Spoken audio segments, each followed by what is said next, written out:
All righty. Ready? In 3, 2, 1. Hey, folks, welcome back to your Frederick Real Estate Update. I am Darren Ahearn, bringing you over 20 years experience in the Maryland and PA region. And I also have with me this summer in August now, the beginning of it, to break things wide open, the man, the myth, the legend with all the money at Presidential Bank Mortgage, Mr. Terry Kernan. Hey, brother. How we doing, man? All right. We're in August. We are in August. Can you believe it? Yes, I can.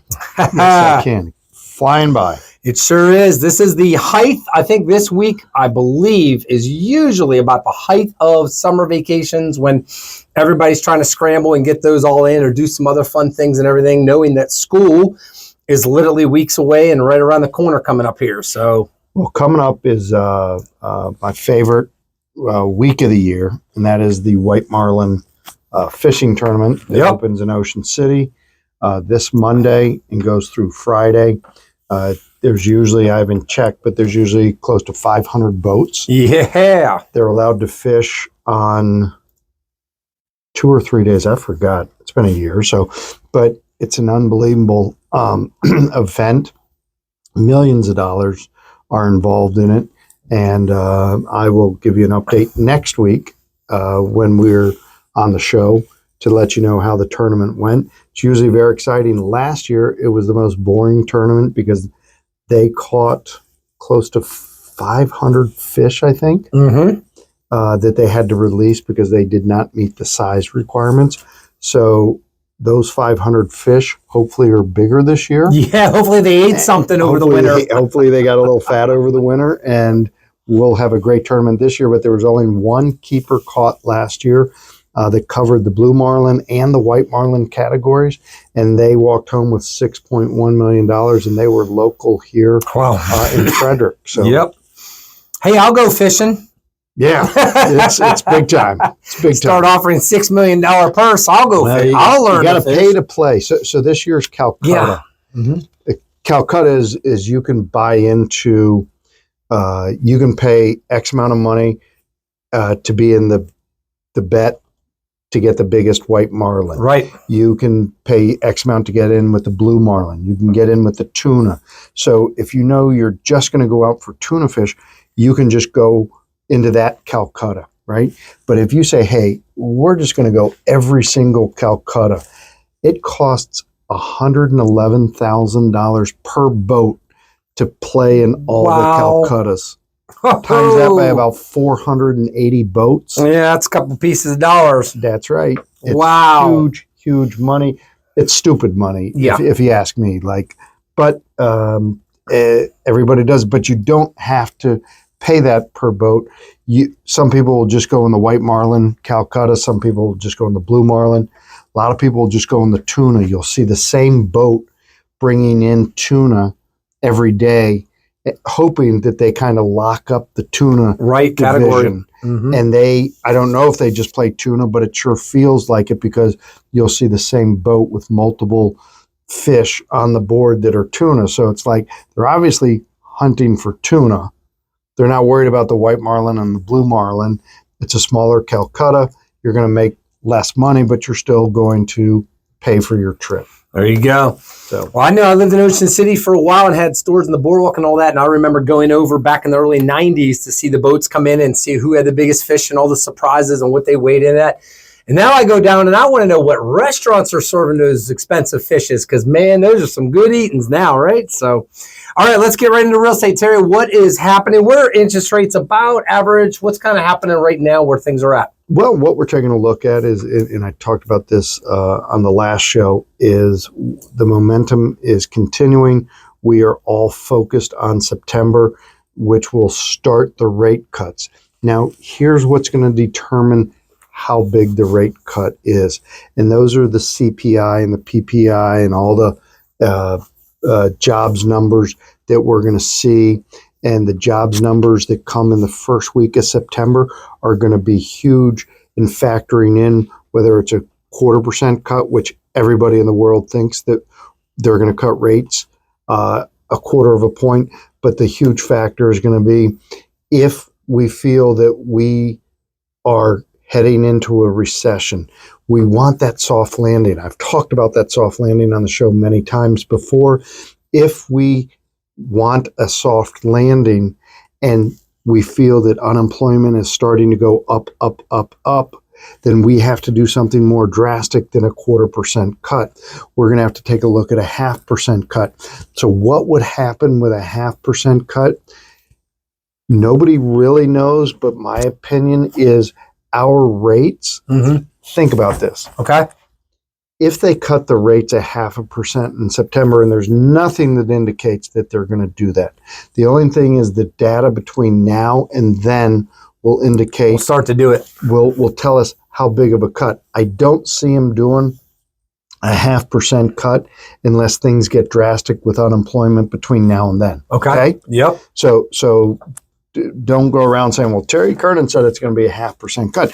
No, what I'm saying is to get to that, it's going to have to get the feeling that we're heading into a recession. That soft landing that they've worked so hard to get is not going to happen. So they're going to pull off the throttle. They're going to cut rates 1/4 or a 1/2. They would cut rates 1/2.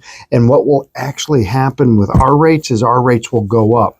And people say, well, why would that happen? I'd say, yep, because the market will respond in a matter, the stock market, where a lot of money will get taken out of the bond market and pumped into the stock market. Our stocks, this is my belief, our stocks will go up. Yep. Because it's very good news that not only we got a rate cut, but geez, we cut a whole 0.5%. But the underlying reason we cut a whole 0.5% is we've got some underlying issues that we really got to deal with. And part of it is they didn't start cutting the interest rates sooner. They didn't get out in front of the moving truck. Yep. There you go. Okay. So it'll be very interesting to see what happens. But, every time we get a jobs report, it's the most important report we've had in months. So September is going to be a big decision on what they're going to cut, but you pretty much bank on a 0.25% cut. But they have to get out ahead of this unemployment to make sure that it's not going to continue and cause that soft landing to crash. All right. Good stuff. All right. We've been talking before we get into the 22 top questions buyers and sellers ask that pertains to real estate and renters as well. Terry, one of the things that come up, we like to do obviously with people that have situations that we hear about that are extremely relevant, just like last week, listen to our program that talked, we got very much deep into the weeds about why it's so important to do the buy down if you're a seller and how advantageous that is to be rather than lower the price and trying that first and why under the dynamics that we're dealing with in the market right now. Another big thing on the buy side, we're going to hit the buyer side now. What if we have a buyer, Terry, that says, you know what? I found a deal. There is a deal, Terry. Darren, we found a deal. Okay. There's a property, it's a house, and it's on 3 acres of land, and it's out in the county area. It's away from Frederick a little bit, towards Meyer Zone up in there. And all of a sudden, look at the price and go, are you kidding me? It's $189,000. Wow, let's go for it. I want 1,000 of those things, right? Like, wait a minute, they're normally selling for 400, 500 more. So so the first flag is, what's wrong with it? It's been on the market too for a little while. They were high priced and they came down, and now it comes into below $200,000. And I look at the pictures and I look at it, I'm like, that house is a tear down. You can't even fix. This isn't cosmetic. This is structural. This is a tear down. This house doesn't even have windows in it anymore, Terry. Okay. So now I look at it from a real estate point of view and I say, all right, the value's in the land. The value's in the 3, 4, 5 acre lot that's right there. It's got septic on the property. So it does have a septic. It's got well on the property. Does have a well. Now, do those work? We don't know yet. We got to do our due diligence, but potentially those could be perfectly fine and no problem at all. So the structure in itself is a tear down. There's no way. So everybody says, well, why can't I? So what does it take to buy this with the idea that I'm gonna bulldoze the house myself? Okay. I'm gonna hire somebody to come in and I'm gonna take care of myself and get rid of the house. And then I'm gonna put on, I'm either gonna build a new house on there, stick built, or I'm just gonna do it the fun way and do a modular. We're gonna order one of those neat double wide kind of modulars. And they're going to bring it on trucks, and literally in 2 days' time, It's going to go from having no house on it to completely done. It comes in 3 pieces, 4 pieces, whatever, how big somebody wants to get it. So here's my question. Great idea. Terry, on the onset, it sounds to me, as a consumer too, like, whoa, this is a good deal. Like, I'm going to be able to have a brand new modular type or new house on it. And the land, I'm buying it at a massive discount. All I got to do is scrap the tear down house on there, stick it in dumpsters or, whatever, get rid of it. And I'm going to get this for 20, 30, 40% less money than a resale house that's in great condition. Mm-hmm. And I'm going to literally, at the end of the day, by doing all this hard work and pulling permits and contractors, and I show up on the property and do a little bit myself because I know what I'm doing. I'm a hairy homeowner now, hallelujah. And all of a sudden I'm saving some money. And then the lender. So now from a real estate point of view, we go, well, yeah, that's possible. You can do that. I've had people do it. I know how this works and I'll walk you through it. First question I ask is this. Have you spoken to Terry or a lender yet? Or like the lender side of it, like, all right, Terry, what would you say to a buyer that wants to do this? How do they become qualified and have their project they want to do be successfully done? Okay. Because it should be easy, right? Oh, piece simple. of cake. Piece all right, of cake. Tell us how it's a piece of cake. Piece of cake. So let's start out with what we're taking a look at. So we have to get an appraisal done, and the appraiser is going to go out there and basically determine that there is no value to the house, that all the value's in the land. Okay. Okay. So we as a lender are going to foresee this coming, and we're going to explain to the buyer that you are not really buying a house that we can do a Fannie Mae or Freddie Mac loan on it. We can't do a conventional loan. We can't do an FHA loan. We could try an FHA 203K, but what you're saying is it's just tear the thing down. So it's too much. So we're going to treat it as a land loan. Oh. So the reason that it's underpriced is in your mind. Yeah, why is it such a great deal? Yeah, why is it a great deal? Because you're buying just the land, and that's where all the value is. So let's talk about the land. If you buy just the land, it's going to cost you a down payment of about it's going to cost you a down payment of 35%. 35%? Yep. And that's going to come out to a $123,500 loan. Okay. And you're going to have to come up with a down payment of $66,500. And I will give you a land loan to buy the land. Then why can't I just put down 20% conventional? Why? Because there is no value in the house, so I have nowhere I can sell this loan. Oh. No investor wants to buy this loan from me because it's a land loan. What do you think is the highest risk loan out there? Land. Land loan. Why? Because if somebody doesn't want to pay it and they're going to go into foreclosure, they could care less about a land. But if there was a house on it, bingo, it's a whole different world. Bingo. Wow, I got it right. And I've never done one of these before. We have not rehearsed this. No, we have not rehearsed none of this. Right before the show, Darren says, I'm going to ask you about a situation I've got going on. And so we have not rehearsed this. So basically what we're taking a look at is we have an unsellable loan on the secondary market because it is a land loan. Piece of land. The highest risk loan out there is a land loan. So that's why it's 35% of the sale price a buyer has to put down. That's correct. And there's no way around that. That's correct. Wow, that's the minimum. Okay, so if I'm hearing you right, you got to have some serious cash to play this game to do this project. Yeah, so our program is 35% down. The interest rate is ugly. I'm not even going to tell you what let's talk about that interest rate real quick. I'm curious. I want to know what's the interest rate on buying land? 9% range. Excuse me, how much? 9. Single digit, 9. But people say, wow, that rate's high. And I'm like, sure is. And I said, but nobody wants to do them.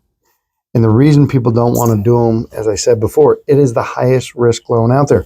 And as you just said, if I can't make a mortgage payment on a piece of land, and I have to foreclose, no big deal, because I don't live on it.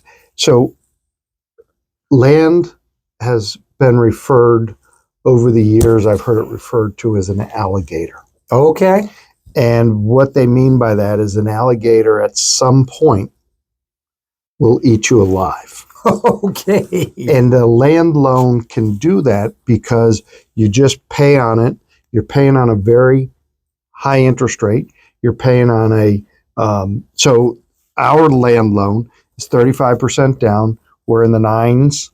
A little over 9% for the rate. And it's not interest only. It's a 25-year amortization. And guess what? Since it's a high-risk loan, since I don't want this on my books and I'm doing you a favor by giving you a land loan, I'm going to give you a 3-year balloon, which means you have 3 years to figure out what you want to do with this property. Now, we don't do land loans for long-term speculation. We do land loans because you're going to get out of it into a construction loan and you're going to build on it as soon as possible. So we make it a 3-year balloon that is going to keep you in check, keep you honest, and make sure that the moment you buy it, that you're going to be working towards getting out of that land loan. Okay. And getting into a construction loan. Well, that's what they want to do. These guys, they want to put like a modular. They want to tear it down and put a modular house or a stick built or whatever. Mm-hmm. They want to build a house on this. So how much money do they need for that? So the way that I would approach this is if I wanted this piece of land with this dilapidated house, and that was pretty good. I got that out without messing that word up.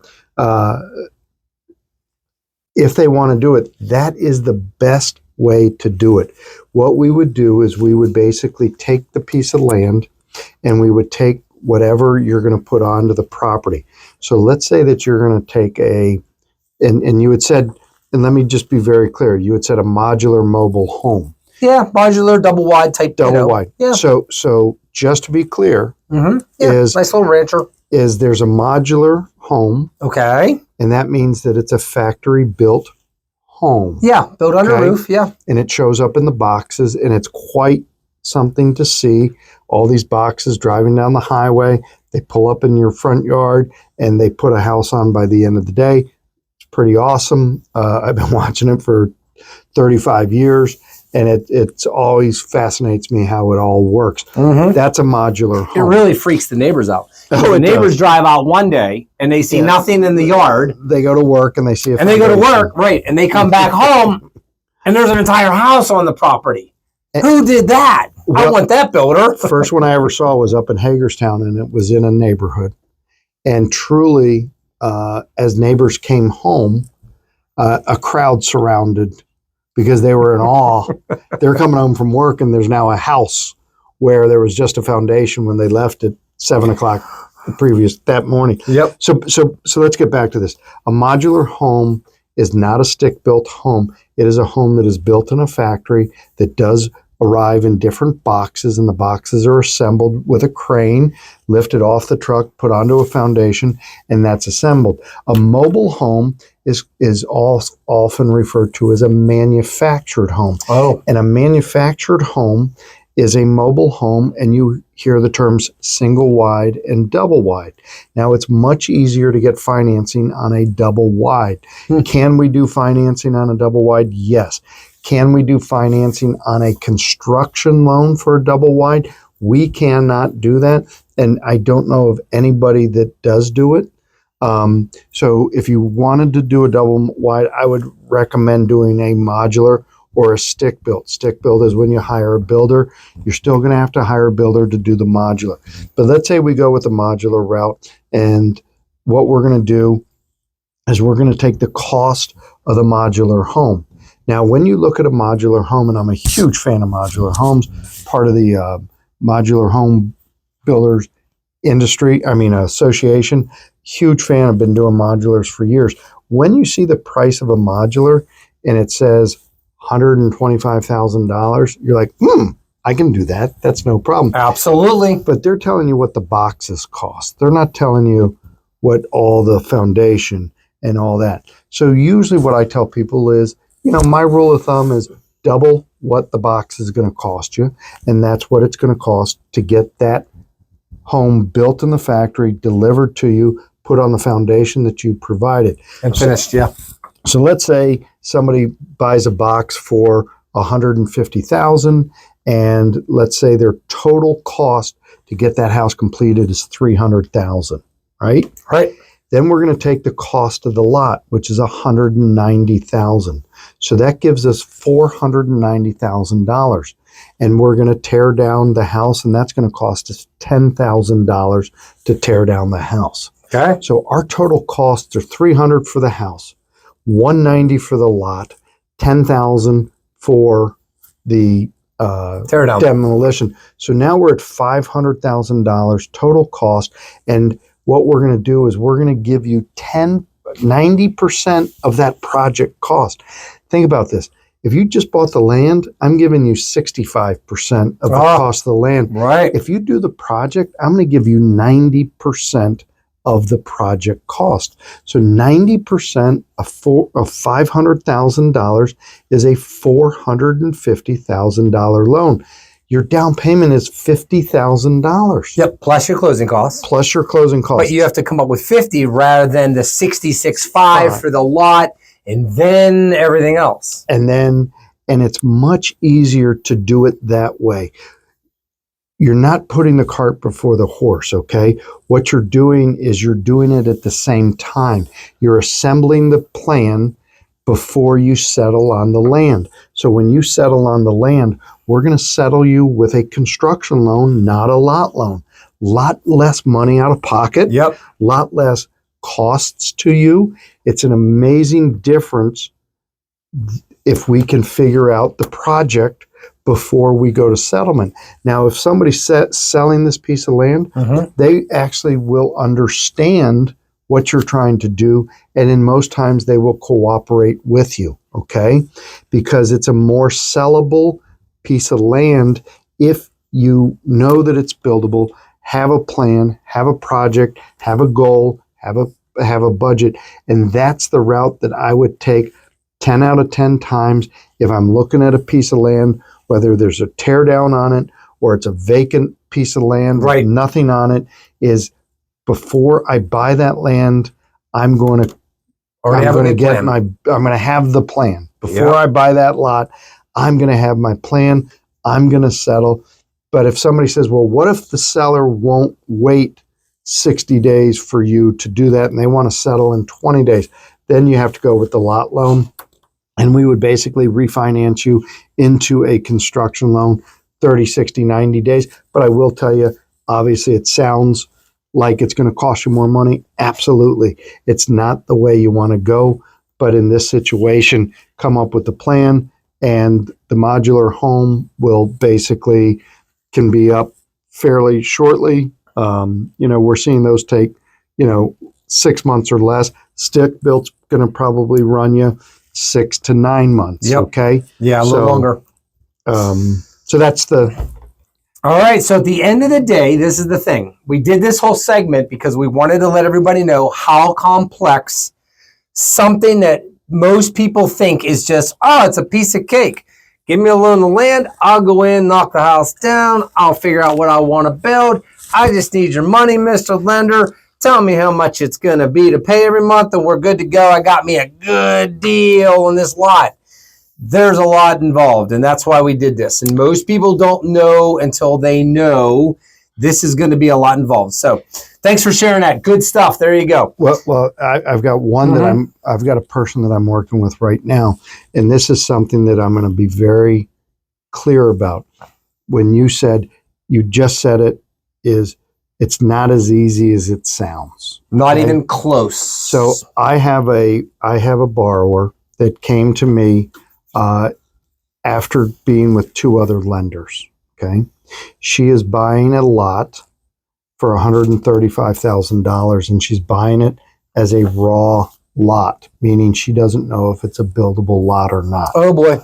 The seller doesn't have any money to figure out whether it's a buildable lot or not. Oh boy. So this is what's happening on this project. The seller said, if you want to do a perk test It's your expense. If you want to do a meets and bounds survey, because I don't even know where The markers are. the markers Meets and are, bounds. I don't know anything, then you can do that at your own expense. Okay.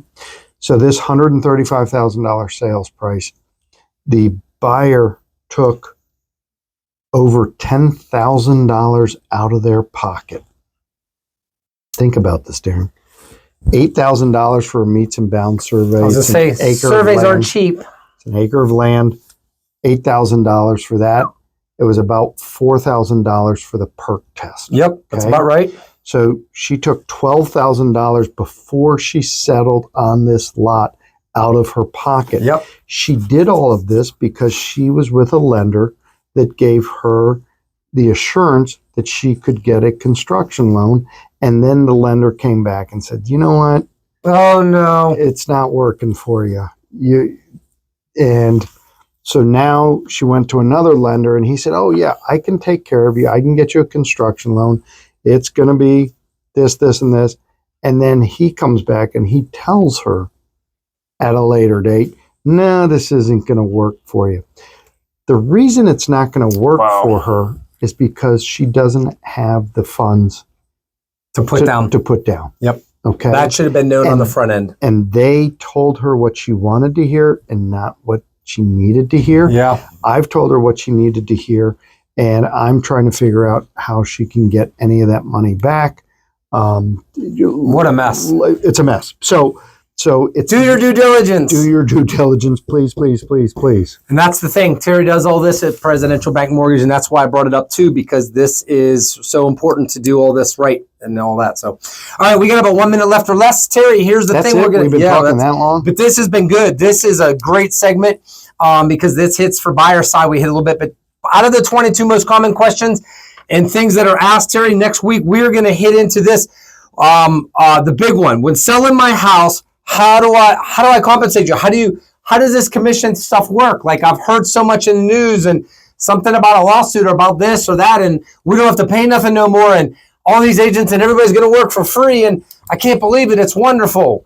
We're going to tackle every single area of the truth, boys and girls, next time on your Frederick Real Estate Update. So make sure you tune in. Let everybody know. Have an awesome weekend and happy August. We will see you each and every week on Saturday, 11 o'clock, 11:30 here on WFMD. Take care now. All right.